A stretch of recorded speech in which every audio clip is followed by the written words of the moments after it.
தமிழக வெற்றி கழகத்தின் சார்பில் திரு நாஞ்சில் சம்பத் அவர்கள் இணைந்திருக்கின்றார். இந்த கட்சியினுடைய பரப்புரை செயலாளராக இருக்கக்கூடியவர்.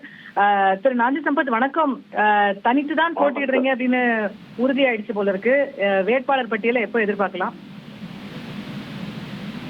வேட்பாளர் ஆய்வு நடந்து கொண்டிருக்கிறது. ஏற்கனவே 60 வேட்பாளர்களை நேர்காணல் நடத்தி அடையாளம் கண்டு விட்டார். நேற்றைக்கும் இந்த பணி நடந்தது. நேற்றைக்கு பாண்டிச்சேரி களத்தில் நிற்கிற வேட்பாளர்களையும் அடையாளம் காணுகிற பணி நடந்தது. 2 நாளில் அந்த அறிவிப்பு வருவதற்கு வாய்ப்பு இருக்கிறது. ஒரு தமிழ்நாட்டு அரசியல் வரலாற்றில் கூட்டணிகள் நிக்கிறாங்க. திமுகவோட ஒரு 25-26 கட்சிகள் சேர்ந்து நிக்கிறாங்க. அதிமுகவும் ஒரு கூட்டணியை கட்டமைச்சிருக்கு. இந்த களத்துல தனித்து நிற்பது அப்படிங்கிறது எந்த அளவுக்கு உங்களால இந்த 2 கூட்டணியை பிரேக் பண்ணி முன்னாடி வர முடியுங்கிற கேள்வி எழுப்பலையா? 26 கூட்டணி நிற்கிறார்கள் என்றால் அவர்கள் தோற்பது அவருக்கு தெரிந்து விட்டதுதான் இதுக்கு காரணம். திமுகவினுடைய அரசியல் வரலாற்றில் திமுக இப்படி ஒரு மெகா கூட்டணியை எந்த காலத்திலும் அமைத்ததில்லை. மதசார்பற்ற கூட்டணி என்கிற பெயரால் இந்த கூட்டணியில் தலைமை தாங்குகிற திமுக இன்றைக்கு யாரையெல்லாம் சேர்த்திருக்கிறது என்கிற விவரம் கூட அந்த கட்சியில் இருக்கிற நிர்வாகிகளுக்கே தெரியாத ஒரு கதம்ப கூட்டணி அவர்கள் அமைத்திருக்கிறார்கள். கூட்டணியில் பிஜேபியோடு சேருவதற்கு விருப்பம் இல்லாமல் இருந்த அதிமுகவை மிரட்டி இன்றைக்கு தன்வசப்படுத்தி கூட்டணியை அறிவித்திருக்கிறார்கள். நாடாளும் பிரதமரும் எதிர்கட்சி தலைவரும் பேசிய 2 மதுராந்தக மதுரை கூட்டங்களில்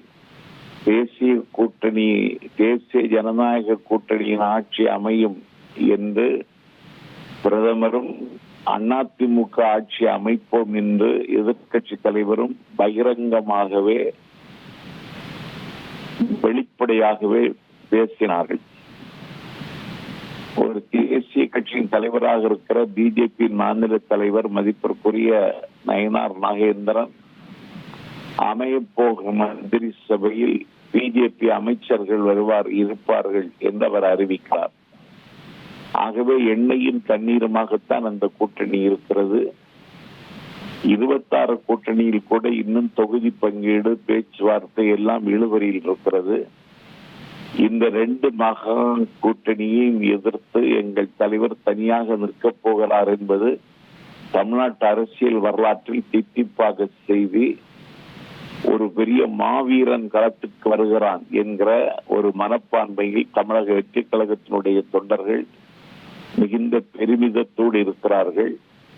தலைவர் விஜய் அவர்களுக்கு வருகிற கூட்டத்தை மட்டும் அளவுகோலாக சொல்லவில்லை. நான் எளியவன் நாஞ்சில் சம்பத்து பேசிய புதுக்கோட்டை பொதுக்கூட்டம், கரூர் பொதுக்கூட்டம், விக்கிரவாண்டி பொதுக்கூட்டத்திலும் பார்க்கிற பொழுது ஒரு 39 ஆண்டு காலம் தமிழ்நாட்டில் கிழக்கு மேற்கு தெற்கு வடக்கென்று சுற்றி வந்து சூறாவளி பிரச்சாரம் செய்ததான் தாவேக்காவில் பேசுகிற பொழுது இன்றைக்கு கூடுகிற கூட்டத்தை எனக்கு இதுவரைக்கும் வராத கூட்டம்.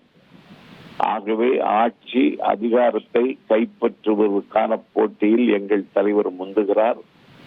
திமுக இன்னைக்குத்தான் வேட்பாளர் நேர்காணலே நடத்துகிறது. நாங்கள் ஏற்கனவே நடத்தி 60 வேட்பாளர்களை அடையாளம் கண்டுவிட்டோம். போட்டியில் முந்துகிறோம், வெற்றியிலும் முந்துகிறோம். இது நடக்கத்தான் போகிறது. திரு சம்பத், இப்போ உங்களோட கட்சியோட பல முக்கிய தலைவர்கள் தலைநகரான சென்னையிலேயே போட்டியிட போறாங்க அப்படிங்கிற மாதிரியான தகவல்கள் கிடைக்கிறது. ஆதவ அர்ஜுனா வில்லிவாக்கத்துல வீடு வீடாவே போக ஆரம்பிச்சுட்டாரு. புஷியானந்த் அவர்களுக்கு டி நகர் தொகுதி, இன்னும் பல விஷயங்கள் சொல்லப்படுது.